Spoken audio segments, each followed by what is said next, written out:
semoga kita mati di dalam husnul amin ya rabbal. Bapak-bapak hadirin, ibu-ibu hadirat rahimakumullah.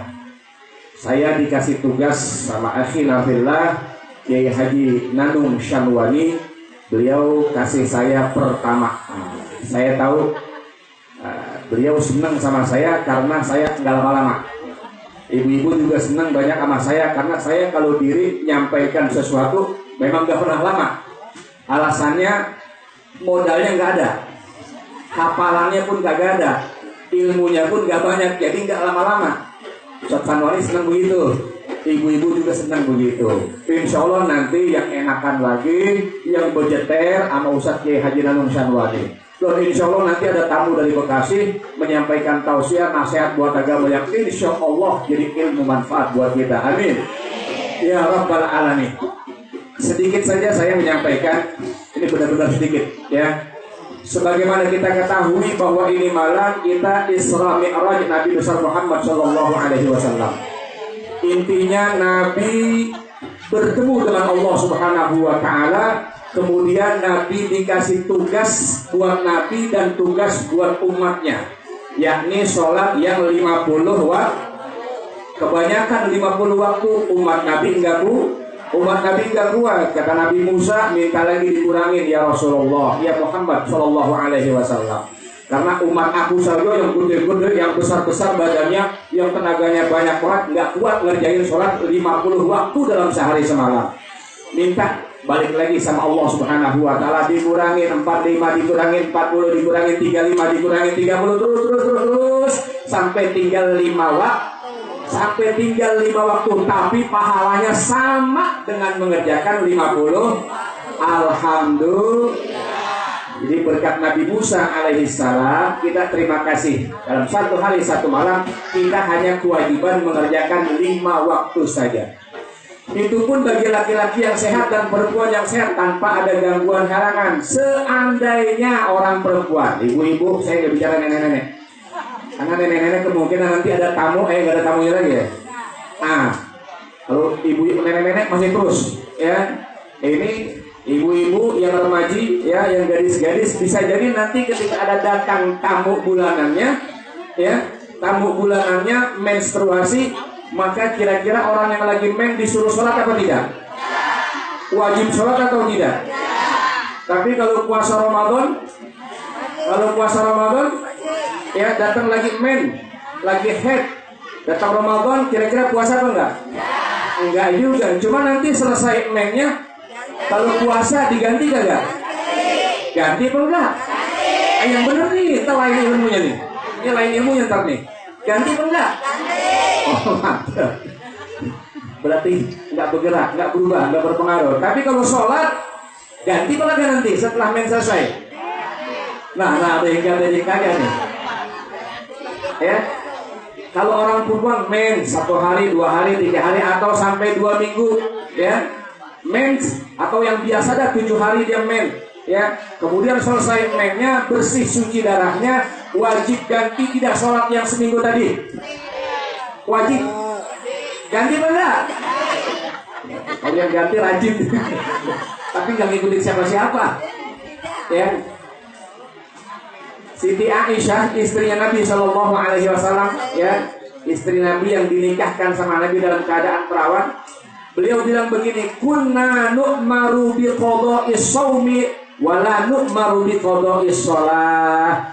Kami orang-orang perempuan sama Nabi diperintahkan buat mengkodok membayar puasa Ramadan yang kami tinggalkan karena haid. Dan kami tidak disuruh ganti, tidak disuruh bayar, tidak disuruh kodok sholat yang kami dalam keadaan haid. Alhamdulillah. Jadi ibu-ibu kalau lagi haid jangan sholat. Nanti selesai haid jangan ganti juga itu sholatnya. Tidak ada perintahnya. Kunna nu'maru bi qada'i shaum. Kami disuruh ganti puasa Ramadan kalau lagi men. Tapi kalau sholat tidak diganti. Nah, sehubungan dengan sholat, ya, ancamannya udah jelas. Orang yang meninggalkan sholat, ancamannya sudah jelas, nanti bakal masuk ke dalam goi. Goi itu wadin fi nari jahannam, ya. Goi itu sungai atau jurang yang ada di neraka jahanam. Panasnya, dalamnya, baunya, nauzubillah min dzalik, disiapkan buat orang yang ninggalin sholat. Insya Allah bapak-bapak yang biasa ngaji di tempat-tempat majelis taklim manapun, ibu-ibu yang biasa hadir di majelis taklim manapun, insya Allah bukanlah orang-orang yang meninggalkan sholat. Tetapi secara sengaja mungkin tidak. Bisa jadi karena kekurangan ilmu kita, kekurangan pengetahuan kita, ya. Mungkin ngajinya jarang-jarang, jadi ketika diterangkan sama guru nggak datang, akhirnya nggak tahu. Ibu-ibu tidak meninggalkan sholat, tetapi sesungguhnya ibu meninggalkan sholat. Mana contohnya? Ibu-ibu lagi mennya biasa, ya 7 hari katakan. Selesai men 7 hari, ya, ketika jam 5 sore asar, jam 5 sore asar mennya bersih, mampet udah dibersihin, ya, udah bersih, ya. Lalu kemudian wajib mandi. Ketika selesai mandi ada waktu buat sholat asar, udah langsung sholat asar. Usolli fardhal asri arba'a raka'atin mustaqbilal qiblati ada lillahi ta'ala. Biasanya ibu-ibu hanya sholat asar saja. Johornya sholat nggak? Ah, ini dianya. Padahal ini asar adalah waktul uzur. Mohon maaf kepada para asatidz, para tuan-tuan guru, ya.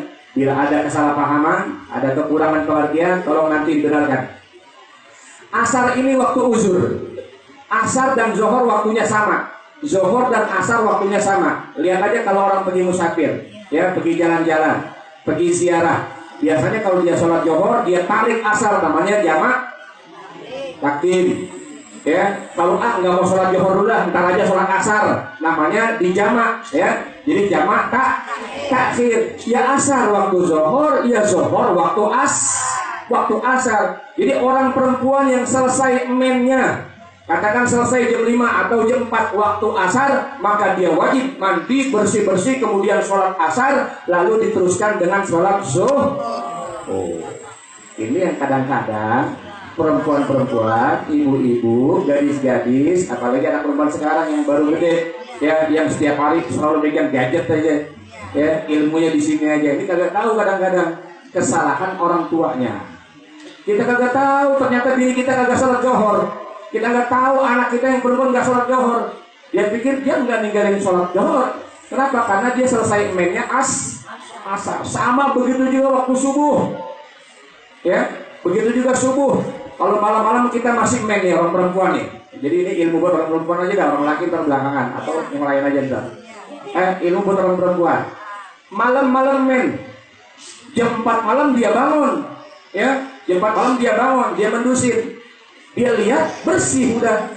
Darah udah mampet, udah bersih, wajib mandi. Jam 4 itu waktu masih sholat masih waktu sholat isya. Ya, mandi bersih-bersih, usolli fardhal isya'i arba'a raka'atin mustaqbilal qiblati ada lillahi ta'ala. Allahu akbar. Selesai sholat isya, assalamualaikum warahmatullah. Ibu masih punya kewajiban sholat karena waktu isya adalah waktu maghrib, waktu maghrib adalah waktu Ini dia yang banyak orang nggak tahu. Ya, apalagi emang yang malas sholat, boro-boro mau ngerjain maghrib. Bisa aja juga ya, kelanjuran dah, udah bersih, udah mandi, ya. Ini hati-hati, ya. Jadi kata Habib Utsman bin Abdullah bin Aqil bin Yahya, ajarkanlah anak-anak kamu yang perempuan, ajarkanlah istri-istri kamu sekurang-kurangnya tentang sholat. Apabila dia selesai mennya pada waktu isya yang terakhir atau pada waktu asar yang terakhir, maka dia wajib mengqadha mengerjakan sholat asar dan zuhur, wajib mengerjakan sholat isya dan maghrib, karena waktunya namanya waktu uzur. Jadi kalau kita belajar fikih, waktu macam-macam. Ada waktu fadilah, ada waktu jawaz bila karoha, ada waktu hurmah, ya. Ada waktu wajib, ya, langsung buru-buru, ya. Kemudian nanti lagi ada waktu barusan tuh waktu idroh sama waktu uzur. Ya, tadi kita terangkan waktu uzur, ibu-ibu biar paham. Jadi seperti itu, ya. Jadi jangan sampai nanti dia kagak sholat yang yang johor dan yang maghrib. Yang kedua waktu idrok. Nah, waktu idrok. Ibu-ibu kadang-kadang juga nih, kalau kagak tahu ilmunya, kagak ngamalin. Kalau kagak ngamalin berarti kagak sholat. Kalau kagak sholat siap-siap nanti dimasukin ke dalam goi, ya, tempat buat nyiksa orang yang meninggalkan sholat. Mana itu waktu idrok? Waktu idrok katakan begini, ibu jam 12 dengar suara azan, Allahu Akbar, Allahu Akbar. Wah, Johor. Kita masih nonton TV, masih biasanya begitu nih. Orang sono. Orang sini insya Allah enggak. Masih nonton TV, ntar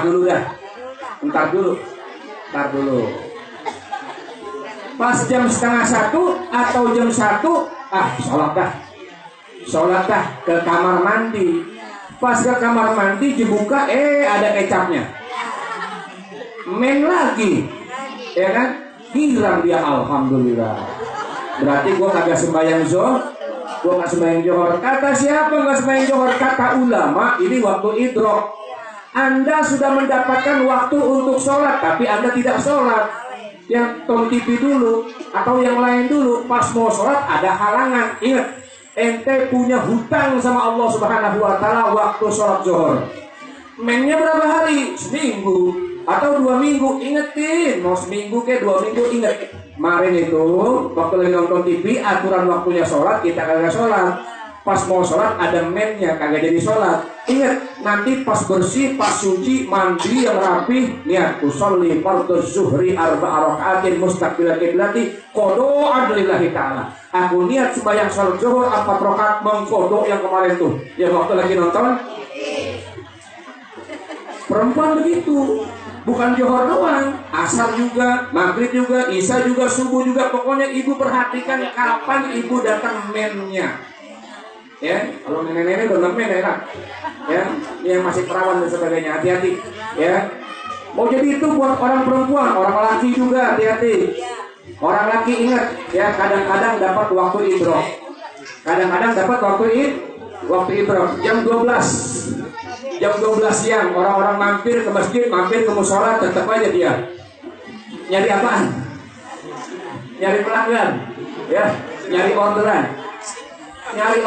Aturan sembahyang udah johor buru-buru, masih nyari orderan aja. Ini kerjaan Grab sama Gojek nih, masih nyari aja. Makanya ke bawah, awal-awal ada mobil di belakang, jatuh, pingsan, kagak bangun. Enggak mati.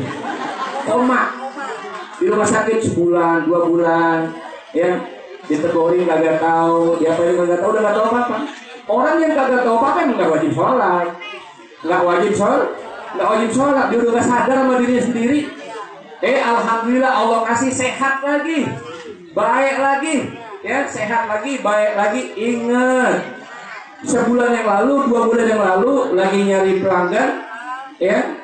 Ada waktu buat sholat johor tapi kagak sholat johor. Ingat, ente punya utang sama Allah Subhanahu Wa Taala sholat johor. Namanya waktul idrok. Sudah mendapatkan waktu untuk sholat tapi tidak buru-buru sholat.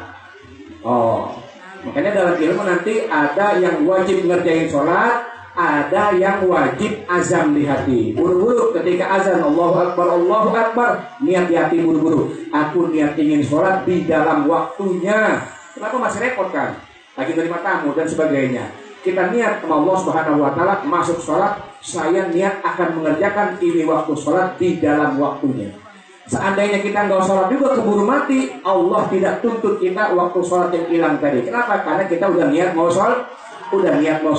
Itu waktu idrok, ya. Jadi perempuan ke laki-laki ke dapat waktu idrok. Tapi kalau anak perempuan dapat waktu uzur tadi tuh, hati-hati, ya. Ingat. Pokoknya kalau kita ada waktu kemudian kita mens, lihat waktu men kita. Atau selesai men waktu kita, lihat lagi selesainya di mana. Kalau selesai di akhir asar, wajib sholat asar dan sholat zuhur. Kalau akhir isya, dikit lagi mau subuh udah selesai.